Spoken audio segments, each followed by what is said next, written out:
नमस्कार दोस्तों, मैं राहुल कुमार कश्यप कंपाउंडिंग क्लब में आपका एक बार फिर से स्वागत करता हूं। 340 सब्सक्राइबर हो चुके हैं। प्लीज़ इस वीडियो का नाम होगा strategic plan for doing intraday in stocks. ठीक है, तो आज मैं बात करूंगा इंट्राडे कैसे करते हैं, इंट्राडे के लिए स्टॉक कैसे फाइंड आउट करते हैं और इंट्राडे करने के लिए कैसे कोई एक स्ट्रेटेजी प्लॉट करते हैं किसी स्टॉक में फाइंड आउट करने के बाद किसी स्टॉक को।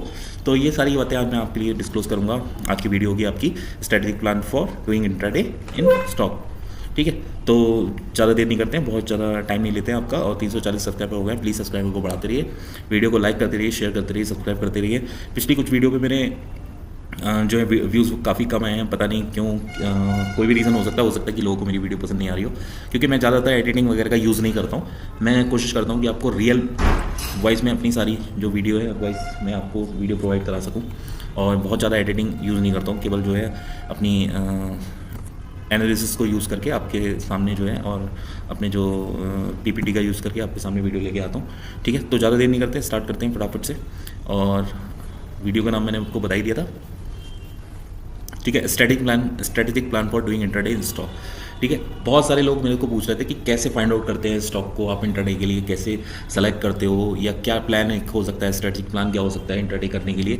तो उन सभी लोगों का आज क्यूरी मेरे ख्याल से इस वीडियो को देखने के बाद ख़त्म हो जाएगी। तो प्लीज़ इस वीडियो को पूरा देखिएगा, कंप्लीट देखिएगा, और मैं आपको इस पूरे वीडियो में ये बिल्कुल डिस्क्राइब कर दूंगा कि इंट्राडे करने के लिए शुरू से आखिरी तक का क्या क्या स्टेप होते हैं, कैसे हम एक वेल प्लान्ड स्ट्रेटजी प्लान कर सकते हैं इंट्राडे में। ठीक है, तो ये सारी बातें आज मैं इस वीडियो में करूंगा। बहुत ज़्यादा पीपीटी लंबी नहीं है मेरी, एक स्लाइड की पीपीटी है, और ज़्यादातर बात जिस पे होगी वो एक्शंस पे होगी कि मैं हमको क्या क्या एक्शन लेने पड़ते हैं। ठीक है, तो मैंने स्टेप बाय स्टेप यहाँ पे लिख रखे हैं। टोटल जो है 8 स्टेप है, इसमें हम स्टेप बाय स्टेप समझेंगे कि क्या कैसे इंट्राडे कर सकते हैं, स्टॉक को कैसे फाइंड आउट कर सकते हैं, बेस्ट स्टॉक इंट्राडे के लिए जो हो सकते हैं। तो स्टार्ट करते हैं वीडियो को। पहला जो मेरा स्टेप है वो होता है कि first of all find the best stock for trade using the BSc और एनएससी साइट। ठीक है, तो स्टॉक को फाइंड आउट करने के लिए हमें सबसे पहले क्या होता है, एनएससी वेबसाइट पे जाना पड़ेगा, और एनएससी वेबसाइट पे कुछ चीज़ें सर्च मारनी पड़ेंगी। उसके बाद हमको पता चलेगा कि किन किन स्टॉक्स में आज एक्टिविटी ज़्यादा हो रही है। भाई इंट्राडे का मतलब क्या है? इंट्राडे का मतलब है कि किसी पर्टिकुलर डे पे आप डेली ट्रेड करोगे, मतलब एक दिन के लिए ट्रेड लोगे, और उस दिन में प्रॉफिट होगा तो प्रॉफिट पे आप निकल जाओगे, लॉस होगा तो लॉस पे आप निकल जाओगे। ये इंट्राडे ट्रेडिंग कहलाती है। ठीक है, तो उसके लिए हमें कोई ऐसा अंधेरे में तो तीर नहीं चला सकते हैं कि किसी भी स्टॉक को पकड़ा हो उसको ट्रेड करने लग गए। तो उसके लिए एक प्रॉपर प्लानिंग होनी चाहिए कि मैं क्या प्लान करता हूँ, कैसे करके मैं अपनी ट्रेड को एग्जीक्यूट करूँगा। तो ये पूरा प्लान है आपके पास, इसका चाहे आप स्क्रीनशॉट ले सकते हैं। और फर्स्ट ऑफ जो मैं सारी चीज़ें हैं वो 1 बाय 1 आपके पास लेके आ रहा हूँ, धीरे धीरे करके एक एक स्टेप बाय स्टेप। तो पहले मुझे क्या करना है, पहले मुझे एनएससी बीएससी की साइट को खोलना सीखना है, और उस पर कैसे करके मैं स्टॉक को फाइंड आउट करूँगा ये आपको देखना है। ठीक है, तो लेके चलते हैं आपको। सबसे पहले एक नया टैब खोलते हैं। नया टैब खोलने के बाद आपको यहाँ पे सर्च मारना है एनएससी। ठीक है, जैसे ही आप एनएससी सर्च मारेंगे तो एक टॉप पे वेबसाइट निकल के आएगी नेशनल। तो आपको एनएससी की ऑफिशियल वेबसाइट खुल जाएगी, जिसपे एनएससी का ऑफिस वगैरह वगैरह आपको दिखाई देगा। ठीक है, अब आपको करना क्या है, आपको क्या करना है, आपको यहाँ पे एनएससी की वेबसाइट पे होम अबाउट और मार्केट डेटा, ये तीसरे नंबर पे मार्केट डेटा यहाँ पे आना है, और यहाँ पे इक्विटी के अंदर एक मोस्ट एक्टिव इक्विटीज़ का एक लिंक है, इसको क्लिक करना है। ठीक है, क्या करना है, सबसे पहले एनएससी की वेबसाइट खोलनी है। इस टाइप की एनएससी की वेबसाइट खुलेगी। उसके बाद आपको तीसरे नंबर पे मार्केट डेटा मिलेगा। मार्केट डेटा में इक्विटी के नीचे एक आपको मोस्ट एक्टिव इक्विटीज़ दिखेंगी। तो मोस्ट एक्टिव इक्विटीज़ को आपको क्लिक करना है। जैसे ही क्लिक करेंगे तो एक लिस्ट आपके सामने निकल के आ जाएगी। ठीक है, इस लिस्ट को आप डाउनलोड भी कर सकते हो, लेकिन मुझे डाउनलोड करने की ज़रूरत नहीं है, मैं केवल आपको बता रहा हूँ, इसलिए आप इसको प्रॉपर ऐसे ही देख सकते हो कि क्या है, आप कैसे आप जो है इन स्टॉक को ट्रेड कर सकते हो। ठीक है, तो सबसे पहले एक लिस्ट निकल के आ गई एनएससी की साइट पे। मैंने जब सर्च मारा तो एक लिस्ट निकल के आ गई। इन स्टॉक में सबसे ज़्यादा ट्रेडिंग हो रही है आज के दिन। ठीक है, इनमें सबसे ज़्यादा वैल्यू आज क्रिएट हुई है। तो क्या करना है, सबसे पहले इन स्टॉक में मेरे को फाइंड आउट करना है कि कौन सा स्टॉक मेरे लायक है जिससे मैं आज ट्रेड कर सकता हूँ। तो देखिए, 2 प्रॉस्पेक्टस रखिएगा अपने। एक तो जो भी स्टॉक है क्रिएट हो रहे हैं उसमें निफ्टी 50 के स्टॉक नहीं होने चाहिए। ऐसा मैं क्यों बोल रहा हूँ, क्योंकि निफ्टी 50 के स्टॉक में मूवमेंट बहुत कम होता है, 1-2% का होता है। 1-2% में आपका कुछ ज़्यादा भला होगा नहीं। ठीक है, तो मैं क्या करूँगा, मैं वो स्टॉक फाइंड आउट करूँगा जिसमें निफ्टी 50 के स्टॉक ना हो। दूसरा, 1000 से 5000 के बीच की रेंज के स्टॉक पकड़ूंगा। ऐसा मैं क्यों बोल रहा हूँ, दूसरा पॉइंट मैंने बोला, पहला पॉइंट बोला कि निफ्टी 50 के स्टॉक नहीं होने चाहिए। तो निफ्टी 50 में एचडीएफसी बैंक भी आता है, इंडिगो भी आता है, आईसीआईसीआई बैंक भी आता है, M&M भी आता है, M&M महिंद्रा एंड महिंद्रा है, ठीक है, SBI बैंक भी आता है, रिलायंस भी आता है, इन्फोसिस भी आता है, ठीक है, भारतीय एयरटेल भी आता है, मारुति भी आता है, L&T भी आता है। तो ये सारे स्टॉक तो आपके बेसिस हट गया। उसके बाद बचे कितने, बजाज फाइनेंस भी लगभग आता ही है, हिंदाल्को एक बन गया, ठीक है, हिंदाल्को हो गया, BSE हो गया, BDL हो गया, एक्सेस हो गया। तो मैंने दूसरा आपको फिल्टर बताया था कि 1000 रुपये से 5000 के बीच का स्टॉक फाइंड आउट करना है, ठीक है, ज़्यादा छोटा स्टॉक 100-200 रुपये का स्टॉक फाइंड आउट नहीं करना है, क्योंकि उसमें आपको वॉल्यूम ज़्यादा मिल जाएगा, और वॉल्यूम अगर ज़्यादा मिल जाएगा तो आपका रिस्क बढ़ जाएगा। तो आपको वॉल्यूम में लिमिटेड रखना है और प्राइस भी थोड़ा जेन्युइन रखना है, ठीक है, जिसमें मूवमेंट आपको 40-50 पॉइंट का मिल जाए तो आपका एक अच्छा पैसा बन जाए, ठीक है। तो बात करते हैं कि ये काफ़ी कंपनी जो है NSE साइड पे निफ्टी 50 के इंडेक्स में है, तो इस वजह से मैं इनको छोड़ दूंगा। बचती कुछ 2-3 कंपनियां, हिंदाल्को बच रही है, एक BSE बच रही है, BDL बच रही है, ठीक है, मदरसन बच रही है। तो ये कुछ कंपनियां बच रही हैं। इसमें मैंने कहा आपसे कि 1000 रुपये से 5000 के बीच में स्टॉक होगा तो बहुत अच्छा होगा। हिंदाल्को भी चूज़ कर सकते हैं, 965 रुपये का है, और BSE भी चूज़ कर सकते हैं। अब मेरे पास 2 या 3 स्टॉक की लिस्ट निकल के आएगी। BDL 279 रुपये का, इसमें मूवमेंट थोड़ा कम मिल सकता है, तो इसको मैं अभी ट्रेड के लिए बाद में सजेस्ट करूँगा। लेकिन जो अभी मेरे को फिलहाल 2 स्टॉक दिख रहे हैं, वो एक तो हिंदाल्को दिख रहा है और एक BSE दिख रहा है, ठीक है। तो 1 बाय 1 करके इसको मैं बात करूँगा। सबसे पहले मैं आ जाता हूँ अपने ब्रोकर के पास, और ब्रोकर पे यहाँ पे सर्च मारता हूँ BSE, ठीक है। तो जैसे मैं BSE सर्च मारूंगा तो BSE का स्टॉक की डिटेल्स यहाँ पे खुल जाएंगी। उसके बाद टर्मिनल पे क्लिक करेंगे। टर्मिनल पे क्लिक करते ही ये जो टर्मिनल पे क्लिक करते ही आपका स्टॉक का चार्ट खुल जाएगा, ठीक है। खुलने दीजिए आराम से, थोड़ा नेटवर्क का इशू है, कोई इशू नहीं है, ठीक है। ये जितनी भी ड्राइंग्स हैं मैं यहाँ पे डिलीट मार देता हूँ अभी, ठीक है। सारी ड्राइंग को मैंने डिलीट मार दिया और 5 मिनट का ये चार्ट खुला हुआ है। तो सबसे पहले मैंने आपको स्टॉक फाइंड आउट करना बता दिया। उसके बाद ब्रोकर पे अपने स्टॉक को सर्च मार लिया। एक तो BSE सर्च मारना है, दूसरा मैंने आपको बताया था कि आप हिंदाल्को भी सर्च कर सकते हो, ठीक है। तो दोनों को मैं 1 बाय 1 बताऊँगा आपको कि किस तरीके से आप ट्रेड करेंगे। तो अब मैं फिर से आपको शीट पे लेके चलता हूँ, आपको बताता हूँ कि मैंने कौन कौन से पॉइंट अभी तक कर लिए। तो सबसे पहले first of all find the best stock using trade using the BSE NSE side, ये मेरा काम हो गया। Now select the best one out of them. अभी मैंने 2 स्टॉक फाइंड आउट करे हैं, तो जिसमें से मुझे अभी BSE पे मैं बात कर रहा हूँ और दूसरा जो है हिंदाल्को। दोनों ही अच्छे हैं, लेकिन पहले मैं BSE पे बात करता हूँ। तो BSE जो है 1000 रुपये से 5000 रुपये के बीच में है, ठीक है। फिर क्या करना है, फिर तीसरे नंबर पर now see their technical aspects. अब मैं बात करूँगा मैं उसके टेक्निकल एस्पेक्ट को कैसे चेक करूँगा, ठीक है। तो ये मैंने चार्ट को लिया। सबसे पहले मुझे क्या करना है, यहाँ पे 1 बाय 1 देखिए ये टेक्निकल एनालिसिस का स्टेप है, और मैंने टेक्निकल एनालिसिस आपको अभी पढ़ाना शुरू नहीं किया है। मैंने आपको कोई भी कैंडल स्टिक पैटर्न या चार्ट पैटर्न पढ़ाना नहीं शुरू किए हैं। तो जब तक वो स्टार्ट होता है तब तक आप इसको थोड़ा सा ऐसे ही समझ सकते हैं, जैसे मैं बोलता जा रहा हूँ वैसे ही आप इसको नोट करते जाइए। अगर आप अभी से ट्रेडिंग करना चाहते हैं तो जैसे जैसे मैं बोल रहा हूँ वैसे वैसे स्टेप फॉलो करेंगे तो भी आप ट्रेड कर लेंगे, ठीक है। बाकी आप इस चैनल पर मेरे बने रहिएगा, तो मैं आपको धीरे धीरे करके आप टेक्निकल एनालिसिस की तरफ लेके चल रहा हूँ। सारे बेसिक्स जो है मेरे पार्ट खत्म हो चुके हैं, अब धीरे धीरे हम लोग कैंडल स्टिक पैटर्न और चार्ट पैटर्न पे आ जाएंगे, ठीक है। तो जो मैं स्टेप फॉलो कर रहा हूँ उसको आप एज इट इज़ फॉलो करके ट्रेड कर सकते हो, ठीक है। तो बात करते हैं सबसे पहले क्या करना होता है। सबसे पहले टाइम फ्रेम चेंज करके मैं इसकी एनालिसिस करूँगा, कुछ लेवल्स ड्रॉ करूँगा, ठीक है। तो सबसे पहले मैंने इसको क्या किया, सबसे बड़े टाइम फ्रेम पे लेके आया। अगर आप इंट्राडे करेंगे स्टॉक में तो आपके लिए 1 वीक का टाइम फ्रेम सबसे बड़ा माना जा सकता है या बोला जा सकता है, ठीक है। तो 1 वीक के टाइम फ्रेम में मैं कुछ लेवल्स ड्रॉ करूँगा कि कौन कौन से लेवल से मार्केट जो है अभी नहीं आ पाया है ऊपर। तो वीकली टाइम फ्रेम पे तो देखो 3-4 कैंडल ही, इतनी कैंडल का जो बंच बन रहा है इतना ही मेरे लिए सफिशिएंट है, पीछे की मुझे देखने की ज़रूरत नहीं है, ठीक है। तो क्या करना है मुझे यहाँ पे कुछ लेवल्स ड्रॉ करने हैं। तो मैं लेवल ड्रॉ करता हूँ हॉरिजॉन्टल लाइन से। देखिए ये 1 वीक की कैंडल, उससे पहले वीक की कैंडल, 3 हफ्ते में ये इस पॉइंट से नीचे नहीं गया है, तो ये मेरा एक सपोर्ट हो गया, ठीक है। इसको मैं सपोर्ट को ग्रीन कलर से डिनोट करता हूँ, तो मैं इसे ग्रीन कर देता हूँ, ठीक है। ये एक सपोर्ट लेवल हो गया। उसके अलावा एक सपोर्ट और है जो ये यहाँ पे ले रहा है वीकली कैंडल पे, ठीक है। एक सपोर्ट ये हो गया, ठीक। अब मुझे क्या करना है, रेजिस्टेंस ड्रॉ करने हैं। तो ऊपर देखते हैं, एक तो ये लेवल हो गया जिससे ऊपर नहीं जा पाया मार्केट, और एक फर्दर जिस फाइनल जो है फाइनल लेवल ये वाला है जिससे मार्केट ऊपर नहीं गया, ठीक। तो आपने ये कुछ 4 लेवल वीकली टाइम फ्रेम पे डिनोट कर लिए। अब इस वीकली टाइम फ्रेम को मैं 1 डे टाइम फ्रेम पे क्लिक करूँगा। इसी को मल्टी टाइम फ्रेम एनालिसिस भी बोलते हैं, ठीक है। जब वीकली टाइम फ्रेम पे से मैंने 1 डे टाइम फ्रेम पे दिया तो कुछ और लेवल्स आपको दिखाई देने लगेंगे। क्यों? क्योंकि टाइम फ्रेम अब छोटा कर दिया मैंने। तो एक ये मेरे को लेवल दिख रहा है, इससे मार्केट ऊपर नहीं जा पा रहा है पिछले 3-4 दिन से। ये एक दिन की एक टाइम फ्रेम है। इससे पहले मैंने जब बनाया था तो वीकली टाइम फ्रेम पे मैंने क्लिक किया था, तो वो एक कैंडल 1 वीक की थी, यहाँ पे एक कैंडल 1 दिन की है। तो 1 2 3 4 5 6 दिन से ये मार्केट इस प्राइस से ऊपर नहीं गया, 4082 से।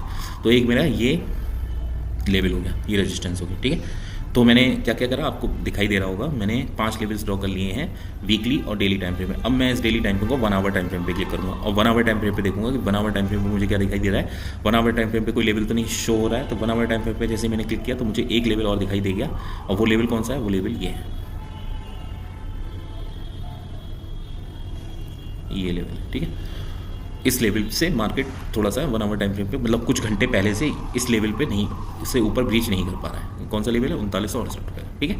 तो ये कुछ लेवल मैंने ड्रॉ कर लिया। अब क्या करना है, अब जैसे ये चार्ट होता है डिफ़ॉल्ट में, वही चार्ट मुझे ओपन करना है। डिफ़ॉल्ट चार्ट कितने मिनट का होता है, 5 मिनट का, ठीक है। सब कुछ मैंने ड्रॉ कर लिया है, सारे टेक्निकल एस्पेक्ट में मैंने इसके लेवल्स ड्रॉ कर लिए हैं। लेवल्स में क्या निकल के आया, आपको सपोर्ट लेके निकल के आया, ऊपर रेजिस्टेंस निकल के आया। रेड कलर से जो नोट किए वो रेजिस्टेंस है, नीचे सपोर्ट है, ठीक है, ठीक। तो अब मुझे क्या करना है, जैसे मान लीजिए आप 25 तारीख को इसको ट्रेड कर रहे होते, ठीक है, 25 तारीख को अगर इसको ट्रेड कर रहे होते तो 25 तारीख ये है, ठीक है। 25 तारीख को ऐसी कैंडल बनी, फिर ये बनी, फिर ये बनी। तो आपके करना होता है, अगर आपने लेवल्स ड्रॉ कर रखे हैं, अगर आपने लेवल्स ड्रॉ कर रखे हैं तो लेवल्स ड्रॉ करने के बाद आपको क्या करना होता है, आपको वेट करना होता है कि मेरा प्राइस कब मेरे सपोर्ट पे या मेरे रेजिस्टेंस पे कब प्राइस आएगा, ठीक है। सिंपल सपोर्ट रेजिस्टेंस का क्या मतलब होता है, सपोर्ट पे आएगा प्राइस तो सपोर्ट लेगा, सपोर्ट लेके ऊपर जाएगा तो मेरे पैसे बनेंगे, ठीक है। तो एक जो है सपोर्ट लेवल पे आप जो है इसको आने तक का वेट करिए। 25 तारीख को जब मार्केट ओपन हुआ ये प्राइस ऊपर की तरफ गया, ठीक है, लेकिन इस यहाँ पे विक बना के, लगभग इस लेवल पे विक बना के ये प्राइस वापस आ गया, ठीक है। तो ये जो डे हाई इसने बनाया, ये मेरा एक रेजिस्टेंस हो गया, और इस रेजिस्टेंस को मैं मार्क कर लूँगा हॉरिजॉन्टल रे से, ये एक छोटा रेजिस्टेंस हो गया मेरे, ठीक है, ठीक। अब क्या करना है, अब वेट करना है कि कब ये मेरे सपोर्ट लेवल पे आता है। तो ये सपोर्ट लेवल पे आता है कितने बज के, 1 2 3 4 5 6, छठी कैंडल पे ये सपोर्ट लेवल पे आता है। आ तो गया था चौथी कैंडल में, मतलब 20 मिनट बाद लगभग 9:35 पे ये सपोर्ट लेवल पे आ गया था, ठीक है। तो 2 तरीके होते हैं, या तो आप सपोर्ट लेवल पे बाय कर लो, ठीक है, और बाय कैसे करोगे, वॉल्यूम देख के। कैसे करोगे, वॉल्यूम देख के, ठीक। तो वॉल्यूम आपको देखना है 25 तारीख को जिस तरीके से वॉल्यूम जनरेट हुआ है, ठीक है। तो आप वॉल्यूम देखेंगे तो वॉल्यूम क्रिएट हुआ है, ग्रीन कैंडल बनी, ग्रीन वॉल्यूम जनरेट हुआ, ऊपर नहीं जा पाया, रेड कैंडल बनी, नीचे आ गया, यहाँ पे नीचे आ गया, ठीक है। अब क्या है, ये कंसोलिडेशन की स्टेज में आ गया, मतलब सपोर्ट लेवल पे आ गया। तो आपको अभी बाय नहीं करना है, अभी बाय नहीं करना है, आपको देखना है कि कितनी देर तक यहाँ पे टिकता है, ठीक है, और कब यहाँ से एक बड़ी ग्रीन कैंडल बनाता है। मतलब सपोर्ट लेवल पे आपको एक बड़ी ग्रीन कैंडल का वेट करना है, ठीक है। अब मैं 1 बाय 1 आपको कैंडल दिखाना चाहूँगा। 25 तारीख को पहली कैंडल बनी, ठीक है, इन्वर्स हैमर बनी, इन्वर्स हैमर नाम है इसका। उसके बाद एक मारूवोजी बनी रेड, उसके बाद एक छोटी डोजी कैंडल बनी, फिर मारूवोजी बनी रेड, और सपोर्ट पे इसने सपोर्ट ले लिया एक छोटी ग्रीन कैंडल दिखा के। फिर एक रेड बनी, फिर एक छोटी ग्रीन कैंडल बनी, फिर थोड़ी सी बड़ी ग्रीन कैंडल बनी, इसके बाद एक सपोर्ट फॉलोअप कैंडल बनी, फिर रेड बनी, फिर रेड बनी, फिर रेड बनी, फिर रेड बनी, फिर रेड बनी। कहने का मतलब इतने पूरे सेक्शन में, हाईलाइटर से मैं दिखाता हूँ, इतने पूरे सेक्शन में सपोर्ट के पास मैं बाय करने की सोचूंगा। पहले तो ये बात है, कोई भी एक बड़ी हरी कैंडल नहीं दिख रही है, ग्रीन कैंडल नहीं दिख रही है, ठीक। फिर क्या होता है कि 10:30 पे एक बड़ी ग्रीन कैंडल आती है, ठीक है, एक बड़ी ग्रीन कैंडल आती है। इसको मैं क्या बोलूँगा, इसको मैं बोलूँगा मारूवोजी, ठीक है। ये हो गई वो ग्रीन कैंडल, ये वाली, ठीक है। इस ग्रीन कैंडल के ऊपर मैं एंट्री लगा सकता हूँ, क्योंकि इसने मेरे को थोड़ा सा सपोर्ट दे दिया कि मैं यहाँ पे बाय कर सकता हूँ। तो यहाँ से मैं एंट्री लगाता हूँ, ये मेरा एक एंट्री पॉइंट हो गया, ठीक है, 3896 रुपये, ठीक है। एसएल मेरा क्या रहने वाला है, एसएल मेरा रहेगा ये इस कैंडल का लो, ठीक है। तो मैं पोजीशन से एसएल भी डिसाइड कर दे रहा हूँ, आपका लॉन्ग पोजीशन लगानी है, यहाँ पे लगानी है। ये मेरा एंट्री पॉइंट है, ये मेरा एसएल है, ठीक है, ठीक। टारगेट क्या रहेगा, टारगेट जो इसने आज एक डे हाई बना के रेजिस्टेंस क्रिएट किया है वो मेरा टारगेट रहने वाला है, ठीक है। तो मैंने ट्रेड बना ली, मैंने एंट्री कर दी 3896 रुपये पे। टारगेट मेरा ये वाला पॉइंट है 3933 रुपये, यानी कि 33 और 4 37 पॉइंट आपको मिल गए। और नीचे आपका टारगेट एसएल कितना था, नीचे आपका लगभग 26 पॉइंट का एसएल था, 26 पॉइंट का एसएल था, 33 पॉइंट मिल गया। हमेशा एसएल से बड़ा टारगेट रखेंगे तो आप अच्छा मूवमेंट पकड़ लेंगे, ठीक है। और ये आपने देखा यहाँ पे आपका टारगेट हिट हो गया, उसके बाद प्राइस नीचे गिरा ऊपर गया, मुझे उससे कोई मतलब नहीं है, लेकिन मेरा ट्रेड यहाँ पे बन गया था इंट्राडे में, ठीक है। अब कुछ लोग कहेंगे कि इसमें सर कितना प्रॉफिट हो जाएगा मेरे को ये कैलकुलेट करके क्या आप बता सकते हैं? बिल्कुल बता सकते हैं। इसमें आपके कितने पैसे लगेंगे, कितना प्रॉफिट जनरेट हो जाएगा, इस बात की कैलकुलेशन हम लोग कर लेते हैं। ठीक है, देखो स्टॉक जो होते हैं इंटरडे आप करते हैं तो आप अपनी मर्जी से ले सकते हैं। ठीक है, आपके पास जितने भी पैसे, मान लीजिए आपके पास 20,000 रुपये हैं, तो जो ब्रोकर होता है वो आपको 5 गुना स्टॉक लेके दे देता है। 20,000 रुपये में 1 लाख रुपये का स्टॉक लेके दे देगा। तो 1 लाख रुपये में पहले तो कैलकुलेट कर लीजिए कि कितना मेरे को स्टॉक फाइंड आउट हो जाएंगे। समझ रहे हैं आप कि कितना मेरे को स्टॉक फाइंड आउट हो जाएगा? तो पहले कैलकुलेटर ले लेते हैं यहाँ पे और कैलकुलेटर में कैलकुलेट कर लेंगे।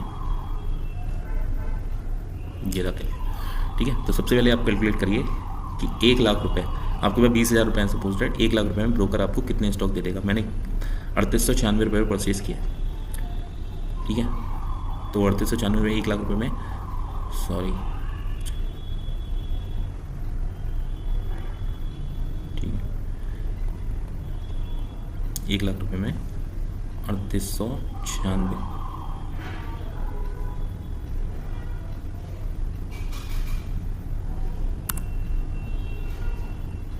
ठीक है, मैं कितने स्टॉक आ रहे हैं? 25, लगभग 25 स्टॉक आ रहे हैं। ठीक है, तो आपके पास आ गए 25 स्टॉक 20,000 रुपये में। ठीक है, क्योंकि 5 गुना देगा 1 लाख।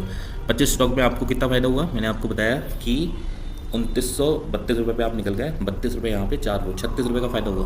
तो 36 की से मल्टीप्लाई करना। ठीक है, तो आपको एक इंटरडे में यहाँ पे 20,000 रुपये लगाने पे 900 रुपये का फ़ायदा हो गया। ठीक है, ये हो गई कैलकुलेशन की कैसे करते हैं। तो आप समझ गए होंगे अभी तक कि सपोर्ट रेजिस्टेंस का रोल प्ले करके मैं कैसे एक ट्रेड को प्लेस कर सकता हूँ, कैसे मैं यहाँ पे एक प्लान, स्ट्रेटेजिक प्लान तैयार कर सकता हूँ। ठीक है, अब एक एग्जांपल हो गया, एक एग्जांपल और लेते हैं। एक एग्जांपल था आपका हिंदाल्को। हिंदाल्को का भी ले लेते हैं एग्जांपल। ठीक है, क्या करना है? वही काम करना है, मैंने आपको बताया था। सबसे पहले 1 वीक टाइम फ्रेम पे आएंगे। 1 वीक पे आएंगे तो इसका सपोर्ट रेजिस्टेंस ड्रॉ कर लेंगे।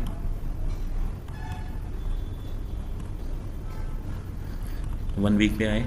ठीक है, तो 1 वीक पे अभी फ़िलहाल के लिए हॉरिजॉन्टल लाइन, ये कल ही इसने लो मारा है नया। ठीक है, एक तो लेवल ये हो गया, ये सपोर्ट लेवल है, इसको मैं ग्रीन कर दूंगा। इसके बाद अगर ये तोड़ता है लेवल तो अगला ही लेवल मुझे ढूंढना पड़ेगा। अगला लेवल मेरा कहाँ है? अगला लेवल मेरा स्विंग लो ये है। ठीक है, जस्ट पीछे वाले लेवल। ठीक है, 839 रुपये। इसके बीच में अगर कोई लेवल एक बात करेंगे तो ये एक FBG है, मैंने आपको पढ़ा रखा है FBG। आप FBG वाला वीडियो देखेंगे तो जाके आपको समझ में आएगा। तो एक लेवल ये 894 रुपये। ठीक है, 3 लेवल यहाँ ड्रॉ हो गए। अब ऊपर की तरफ ड्रॉ कर लेते हैं। ये क्या हो गया? ये हो गया इसकी रेजिस्टेंस। ठीक है, एक ये हो गया, एक ये हो गया, एक ये हो गया। ठीक है, 3 6 लेवल ड्रॉ हो गए। ये रेजिस्टेंस सपोर्ट आपके ड्रॉ हो गए। उसके बाद क्या करना है? इसको 1 डे टाइम फ्रेम पे करना है। तो 1 डे टाइम फ्रेम पे आपके लगभग सारे लेवल अपने आप ऑटोमेटिकली ड्रॉ हो गए हैं। देखो थोड़े से फिनिश कर देता हूँ, ये फिनिश हो गया। ठीक है, सारे लेवल यहाँ पे ड्रॉ हो चुके हैं, कोई और नया लेवल मेरे को दिखाई नहीं दे रहा है यहाँ पे। उसके बाद क्या करते हैं? उसके बाद इसको 1 आवर टाइम फ्रेम पे देखते हैं, फिर से देखते हैं कि कोई लेवल और है जो मेरे को दिखाई दे रहा है। तो एक लेवल 1 आवर टाइम फ्रेम पे अगर मैं बात करूँगा तो 1 आवर टाइम फ्रेम पर कोई लेवल कोई खास तो नहीं है, लेकिन फिर भी एक लेवल दिखाई दे रहा है, ये वाला, ये। ठीक है, ये कुछ हाई बनाया है इसने, एक ये लेवल हो गया। ठीक है, तो इस तरीके से मैंने लेवल ड्रॉ कर लिया। उसके बाद मैंने आपको कहा था क्या करना है? 5 मिनट टाइम फ्रेम पे स्विच कर देना है। और ये सपोर्ट हो गया, ये रेजिस्टेंस हो गया। ठीक है, तो एक यहाँ पे मैं आपको बता रहा हूँ, सपोज दैट 25 तारीख को मार्केट खुलता है। ठीक है, 25 तारीख को मार्केट खुला, ऊपर एक रेड कैंडल बनी, फिर 1 बाय 1 कैंडल को आप ऑब्जर्व करिएगा। सपोर्ट और रेजिस्टेंस के बीच में कहीं भी आएगी तो मैं सपोर्ट के पास बाय करूँगा और रेजिस्टेंस के पास सेल करूँगा। तो क्या देखने को मिलता है मुझे कि बहुत टाइम पास करने के बाद 12 बजे के आसपास ये रेजिस्टेंस के पास जाती है। किसके पास जाती है? रेजिस्टेंस के पास जाती है। ठीक है, ये गई रेजिस्टेंस के पास। ठीक, और इस रेजिस्टेंस के पास जाके विक बना के नीचे को आना शुरू कर देती है। ठीक है, तो अब मुझे क्या करना है? यहाँ पे मैं रेजिस्टेंस के पास शॉर्ट करने का विचार करूँगा, बशर्ते कि यहाँ पे मुझे एक क्लियर इंडिकेशन मिल जाए। ठीक, तो क्लियर इंडिकेशन मिलने के लिए वॉल्यूम मुझे कोई इंडिकेशन नहीं दे रहा है फिलहाल अभी। इसको एक क्लियर इंडिकेशन देने के लिए मुझे एक इंडिकेटर का इस्तेमाल करना पड़ेगा, और वो इंडिकेटर होगा VWAP हो सकता है, और RSI भी हो सकता है, ठीक है। तो VWAP का यूज़ कर लेंगे, VWAP भी काफ़ी जानकारी दे देगा मुझे। सॉरी,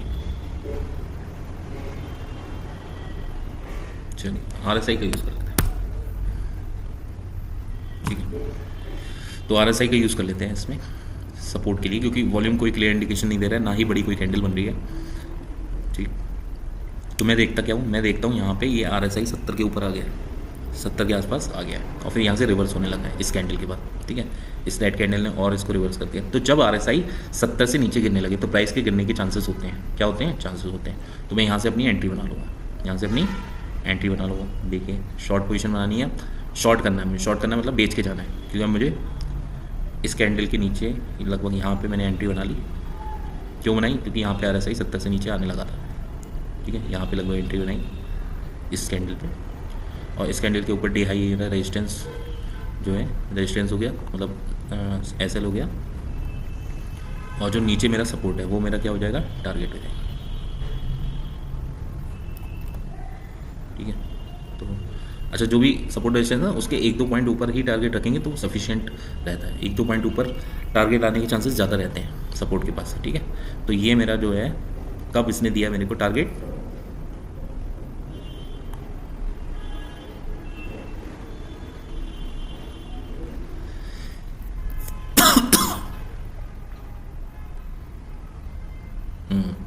तो इसने मेरे को शाम को लगभग 3:30 बजे के आसपास अपना 950 रुपये का, 952 रुपये का टारगेट आराम से दे दिया, ठीक है। 950 रुपये का कितने में मैंने सेल किया था इसे, तो बात करेंगे, यहाँ पे मैंने सेल किया था इसे 900,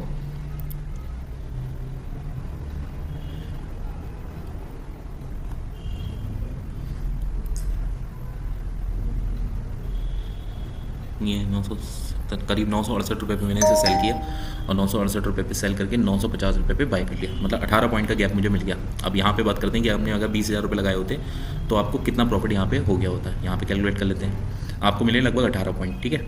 1 लाख रुपये का माल दे देता ब्रोकर आपको, कितने रुपये में, 968 रुपये का आपने स्टॉक लिया, तो आपको क्वान्टिटी में 103 क्वान्टिटी मिल जाती, और आपने इसमें 18 पॉइंट बुक कर लिए, तो 18 पॉइंट में आपको 1859 रुपये का प्रॉफिट हो जाता है, ठीक है। तो इस तरीके से आप इंट्राडे ट्रेड कर सकते हो। आपको अगर ये तरीका, ये सलीका पसंद आया हो इंट्राडे ट्रेड करने का, तो प्लीज़ मेरे को बताइएगा। सपोर्ट रेजिस्टेंस ड्रॉ करके हम कैसे, कुछ इंडिकेशन लेके RSI चेक करके, या कुछ भी ऐसा स्ट्रेटजी प्लॉट करके हम कैसे अपना जो है इंट्राडे में प्रॉफिट क्रिएट कर सकते हैं, ठीक है। तो ये रही आज की वीडियो, और 1-2 पॉइंट और हैं जो कि मनी मैनेजमेंट और रिस्क मैनेजमेंट से रिलेटेड है, ठीक है। तो place order and set target and stop loss, ये मैंने बात कर ली। स्टॉप लॉस और ऑर्डर टारगेट कैसे आप जो है उसमें पुट करेंगे, उसके बाद रिपीट द साइकिल डेली, इसी साइकिल को डेली रिपीट करना है। Always manage the risk and money management, और मनी मैनेजमेंट आपको करना है किस हिसाब से करना है, ये आप खुद अपना बेटर परफॉर्म कर सकते हैं। अगर आपके अकाउंट में 1 लाख रुपए है तो आप डीमेट अकाउंट में केवल 20,000 रुपये ही ऐड करिए, और उस 20,000 रुपये से ही ट्रेड करिए, उसी से कोशिश कीजिए कि प्रॉफिट निकालना है। ये नहीं कि जब आपकी पोजीशन लॉस में जा रही है तो आप उसमें से पैसे ऐड करके उसको एवरेज कर लीजिए, बिल्कुल भी गलत तरीका है, ठीक है। तो मनी मैनेजमेंट का काम यही होता है कि आपके पास जितने पैसे हैं उस पूरे पैसे को ट्रेड में नहीं लगाना है, उसकी कुछ परसेंटेज 20%, 10% पैसा ही ट्रेड में लगाना है, और उस 10% पैसे को ट्रेड में लगा के आपको रिस्क जो है 1 या 2 उसके 10% का लेना है। मतलब टोटल कैपिटल अगर आपके पास 1 लाख रुपये तो आपको एक दिन में 1,000 रुपये से ज़्यादा का रिस्क नहीं लेना, ठीक है। इस तरीके से आप ट्रेड कर सकते हो। Never do average in losing trade. एक और आपको यहाँ पे क्वेश्चन दे रखा है कि कभी भी अगर आप लूज़ कर रहे हो पैसे, ठीक है, जैसे मान लीजिए आपने 1,000 रुपये का स्टॉप लॉस रखा, सोच रखा था, और 20,000 रुपये में से 1 लाख रुपये आपके, 1,000 रुपये आपके उड़ गए, तो 1,000 रुपये का अपने स्टॉप लॉस सोचा। अब आप सोच रहे हो कि 1,000 रुपये में मैं क्या करता हूँ, इसको एवरेज कर लेता हूँ, थोड़े पैसे और डाल देता हूँ। तो कई बार ऐसा होगा कि वो ट्रेड प्रॉफिट में आ तो जाएगी, लेकिन आपकी आदत गलत पड़ जाएगी, ठीक है। तो कभी भी लूज़ होती हुई ट्रेड को, जो ट्रेड लॉस दिखा रही है, आपने 1,000 रुपये का लॉस सोच रखा था कि मैं 1,000 रुपये का लॉस पे काट दूंगा, और वो 1,000 रुपये के लॉस पे आप उसमें क्वांटिटी ऐड कर रहे हो, तो ये बिल्कुल भी एक अच्छी आदत नहीं है। तो इसलिए मैं कहता हूँ कि never do average in losing trade, ठीक है। तो ये बेसिकली एक स्ट्रैटेजिक प्लान हो गया डूइंग इंट्राडे। अगर आपको अच्छा लगा प्लीज़ इस वीडियो को लाइक, शेयर, सब्सक्राइब करिए। और यहाँ तो मैंने एक स्ट्रैटेजी आपको डिस्क्राइब करी है, इसके अलावा मैं और भी आपको जैसे जैसे टेक्निकल एनालिसिस पढ़ाता रहूँगा, इंडिकेटर्स को पढ़ाता रहूँगा, टूल्स को पढ़ाता रहूँगा, मैं आपके लिए और इससे भी बेस्ट स्ट्रैटेजी आपके लिए ढूंढ के लाता रहूँगा, ठीक है। तो इस वीडियो को यहीं पे एंड करते हैं। Thank you so much. आपने जो वीडियो को